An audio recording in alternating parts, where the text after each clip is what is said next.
नमस्कार, आप देख रहे हैं ब्रेकिंग बिहार। अभी हमारे साथ हैं पूर्व विधायक जदयू नेता मंजीत सिंह। इनसे जानेंगे इन दिनों जो खास करके जंगल राज की बातें कही जा रही है। और एक बात तो तय है कि मुख्यमंत्री नीतीश कुमार को इतिहास में जहां याद किया जाएगा सुशासन के लिए, वहीं उनके पलटी मारने के लिए भी मुख्यमंत्री नीतीश कुमार को याद किया जाएगा कि उन्होंने कितनी बार पलटी मारा अपने मतलब के लिए, कभी एनडीए में, कभी महागठबंधन। लेकिन इतना तय है कि मुख्यमंत्री नीतीश कुमार जब बीजेपी के साथ आते हैं तो अपराध कम हो जाता है, लेकिन जैसे महागठबंधन में जाते हैं अपराध बढ़ जाता है। आपने देखा होगा पिछले दिनों, अभी 2 दिन पहले की बात है, जिस प्रकार से बिहटा के परेव में खनन पदाधिकारियों पर सरेआम खुलेआम हमला किया गया, महिला अधिकारियों को बाल पकड़ करके जिस प्रकार से रोड पर घसीटा गया। हालांकि इस घटना के बाद सरकार और प्रशासन पूरी तरह से एक्शन के मूड में आ गए हैं और इस पर कार्रवाई भी हो रही है। इन्हीं विषयों पर बात करेंगे। हमारे साथ है पूर्व विधायक मंजीत सिंह जी। मंजीत सिंह जी, एक चीज तो आप मानिएगा कि क्राइम जो है वो बहुत ज्यादा बढ़ गया है। जिस प्रकार से बिहटा की घटना आप देखिए, महिला को जिस प्रकार से बाल पकड़ करके घसीटा जा रहा है रोड पर। देखिए, जो बिहटा की घटना हुई है जी, उस बिहटा की घटना में सरकार काफ़ी गंभीर है और पुलिस संवेदनशील भी है। आपने देखा कि एक पदाधिकारी के साथ, वो भी महिला पदाधिकारी के साथ जो घटना घटित हुई, उसमें पुलिस ने त्वरित रूप से एफआईआर ही नहीं बल्कि 44 लोगों की गिरफ्तारी की गई और उसमें कई वाहनों की जब्त की गई है और पुलिस लगातार गिरफ्तारी की कार्रवाई कर रही है। और आज भी समाचार पत्रों में है कि किस तरह से भारी संख्या में जो भी ये बालू तस्कर थे, बालू माफिया थे, उन पर हमारी सरकार शिकंजा कस रही है। जहाँ तक घटना की बात है तो मैं आपको बताना चाहूँगा कि इस बीते 7-8 महीना के अंदर इन बालू माफिया तस्करों को रोकने के लिए 4000 से ऊपर हमारी पुलिस ने मुकदमा की है। 2000 से ऊपर लोगों की गिरफ्तारियां की गई हैं।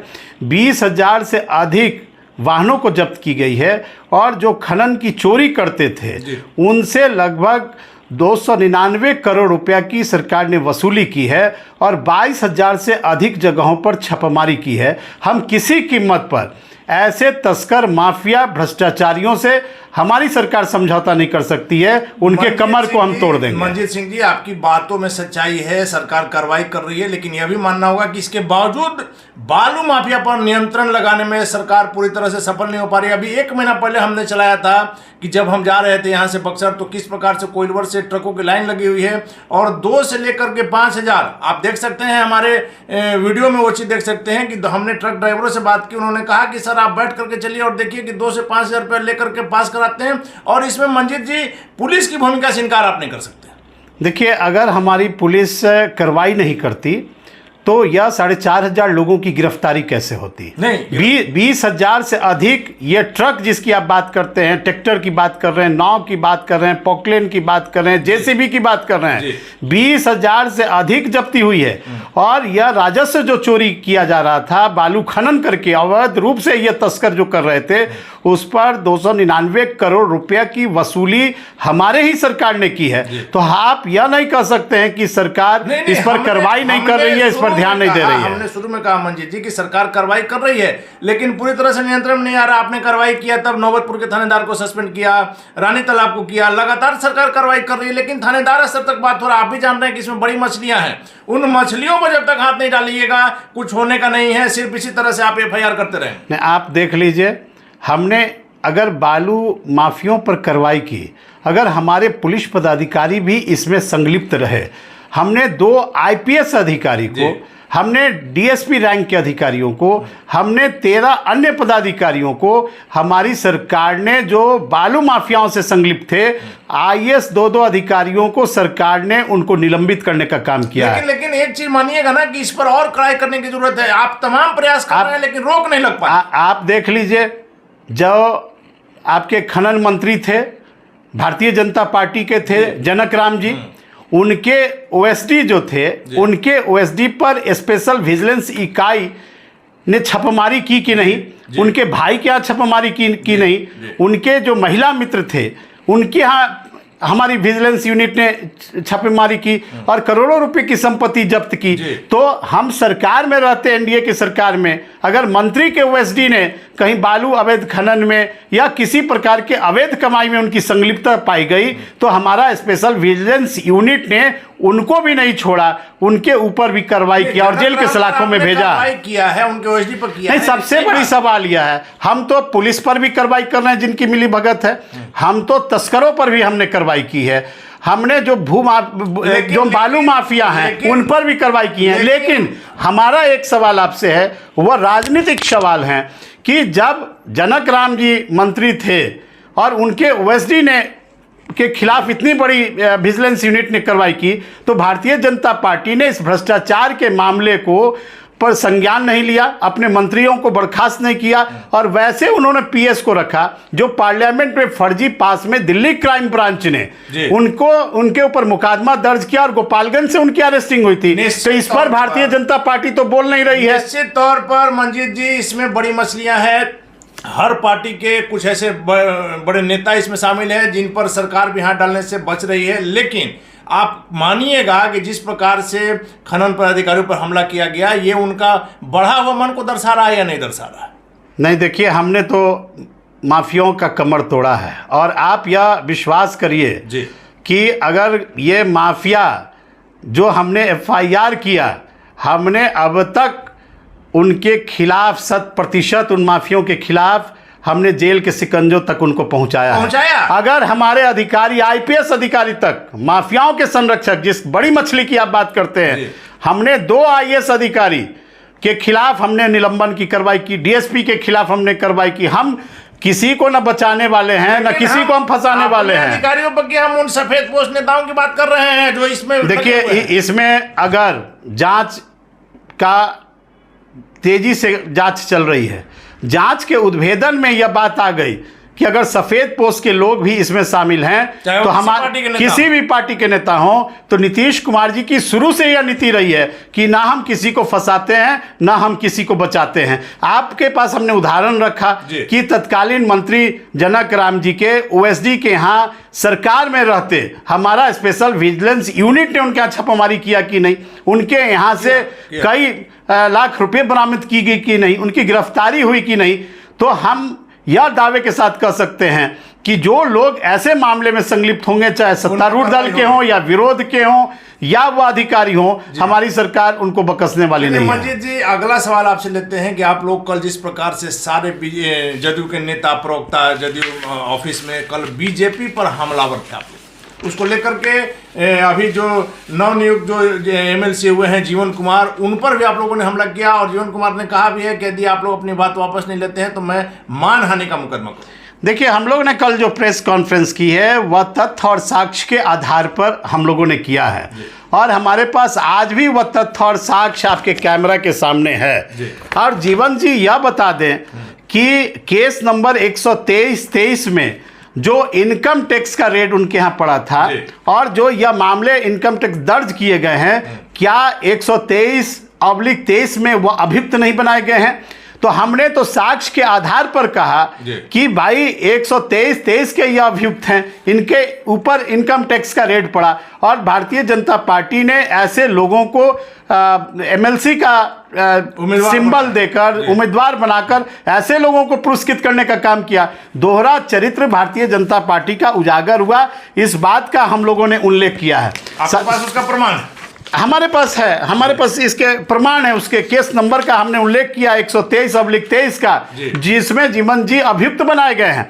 सबसे बड़ी बात है कि भारतीय जनता पार्टी तो वॉशिंग मशीन है कि अगर कोई भ्रष्टाचारी दूसरे दल से भ्रष्टाचार करके अगर भारतीय जनता पार्टी में चल जाए तो वॉशिंग मशीन के रूप में वह धुल जाता है, उसके सारे पाप धुल जाते हैं। हमारे पास कई उदाहरण हैं। वो गंगा नहा लिया, वह गंगा नहा लिए। हमारे पास कई उदाहरण हैं। 300 करोड़ के मनी लॉन्ड्रिंग के रैकेट के आरोपी नारायण राणे केंद्रीय मंत्री में शामिल हो गए। भाजपा में शामिल होने के बाद जांच की कार्रवाई उन पर बंद कर दी गई।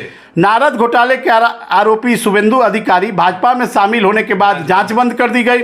घूसखोरों के आरोपी हेमंत बिश्वा ने भाजपा में शामिल होने के बाद जांच की कार्रवाई उन पर बंद कर दी गई और असम के वह मुख्यमंत्री बना दिए गए। उसी तरह से योद्रप्पा के में रिश्वत के मामले में वह आरोपी थे और उन पर भी लोकायुक्त से प्राथमिकी दर्ज हुई। बीजेपी में आ गए तो बीजेपी में आप आ गए। बीजेपी एक वॉशिंग मशीन है, काला कपड़ा भी आता है तो वॉशिंग मशीन के रूप में सफेद धुल के आता है। सभी पापे भाजपा में आने के बाद धुल जाती है, आप गंगा स्नान कर लेते हैं। आप पुराने नेता हैं, समता पार्टी के समय से आप जुड़े हैं, आपके पिताजी भी मुख्यमंत्री जी के पुराने साथी रहे हैं।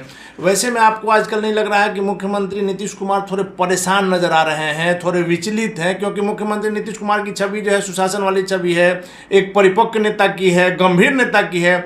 लेकिन जिस प्रकार से मोतिहारी में जहरीली शराब कांड हुई, लगातार आपने देखा होगा कि जहरीली शराब से लोग जो मर रहे हैं, मुख्यमंत्री जी कहते थे कि जो पिएगा वो मरेगा, मुआवजा नहीं देंगे। और सही बात है कि जब कानून आप तोड़ रहे हैं तो मुआवजा किस बात का। लेकिन आखिर मुख्यमंत्री ने इस मामले पर भी पलटी मार दिया और साफ तौर पर कहा कि जो भी व्यक्ति पी करके मर गए उनके परिवार का दोष नहीं है। इन्हीं बातों को लगातार विपक्ष उठाते रहा, उस समय आप इनकार करते रहे और अब चुनाव नजदीक आ रहा है, जैसा विपक्ष का आरोप है, तो मुख्यमंत्री जी को उनके परिजनों के 4 लाख रुपया मुआवजे की याद आ गई। विपक्ष के लिए तो चीट भी उनका, पट भी उन्हीं का जी। और सुशील मोदी जी के बयान को आज हम पढ़ रहे थे।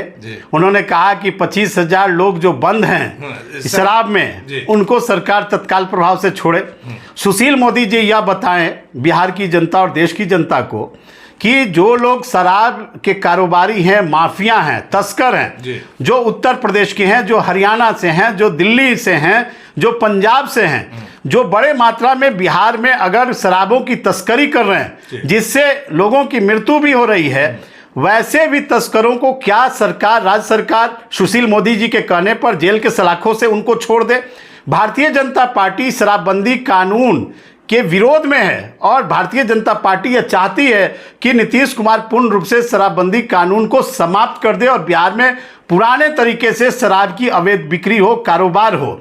लेकिन जिस राज्यों में शराबबंदी नहीं है, क्या उत्तर प्रदेश में घटनाएं नहीं घटी? क्या गुजरात में यह घटनाएं जहरीली शराब से लोगों की मृत्यु नहीं हुई? क्या हरियाणा में मृत्यु नहीं हो रही है?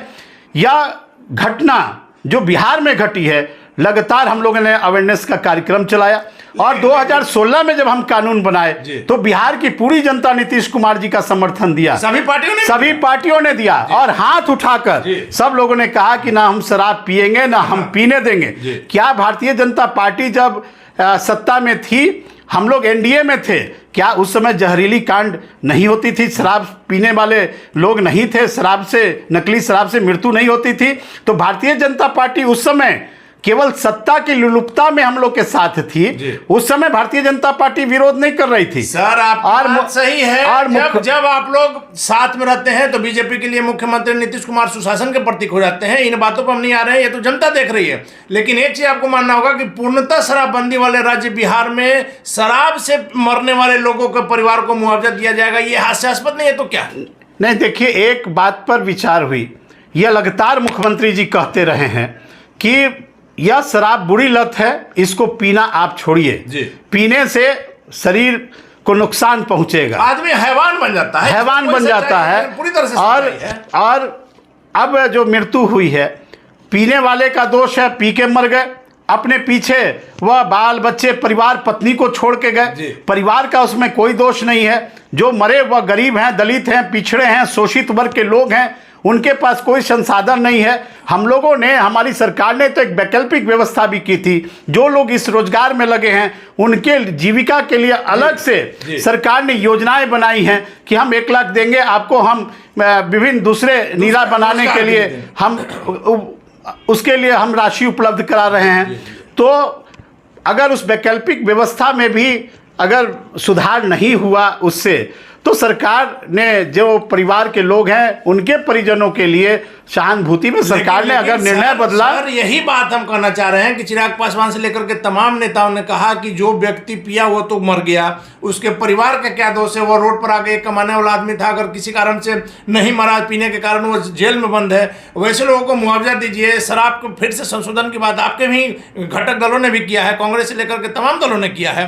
तो क्या यह आज जगना 2016 1 अप्रैल 2016 से जो लागू है कानून, आज जगना चुनाव नजदीक देख करके 2024 का मुख्यमंत्री जी का पलटना अगर नहीं कहलाएगा तो क्या कहलाएगा? देखिए, हम लोग चुनाव देखकर कोई ना योजना लागू करते हैं ना कोई नीति में हम लोग परिवर्तन करते हैं।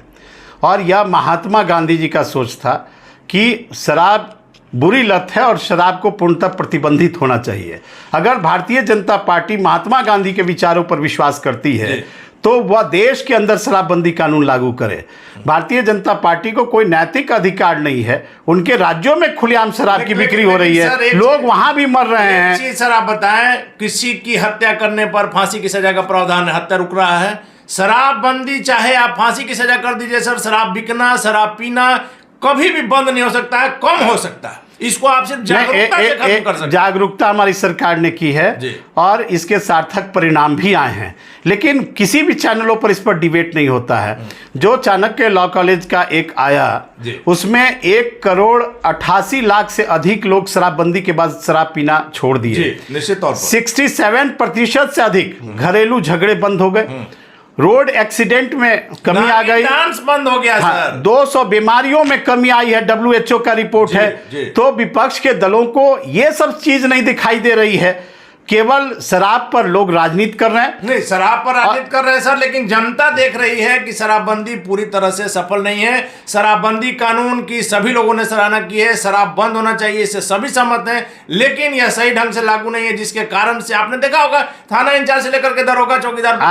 आप ये भी देख लीजिए कि जब से शराबबंदी कानून लागू हुआ 5.5 लाख से अधिक शराब पीने वाले पर मुकदमा हमारी सरकार ने की है और 5 लाख से अधिक लोग अभियुक्त बनाए गए, उनको कानून का शिकंजा भी कसना पड़ा, वाहनों की जब्ती भी की गई, निश्चित तौर पर की गई है सर, वाहनों की नीलामी भी की गई। हमारी सरकार प्रशासन मुस्तैदी से इस चीज को लागू किया है, जिससे बिहार के अंदर काफी सामाजिक सुधार हुआ है। लेकिन सर बड़ी मछलियों पर इस फील्ड में भी आपको करना होगा।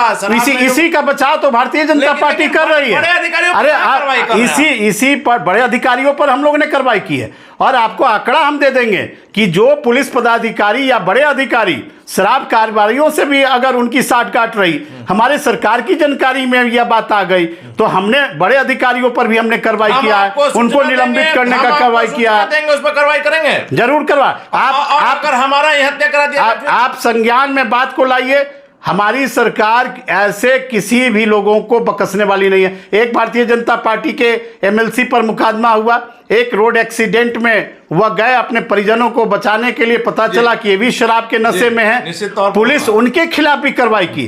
NDA के सरकार में रहते हुए अगर कोई भी नेता हो और किसी भी शराब में उनकी संलिप्तता हुई, उस समय भी हमारी सरकार ने अपने NDA के पार्टनरों को भी नहीं बचाने का काम किया।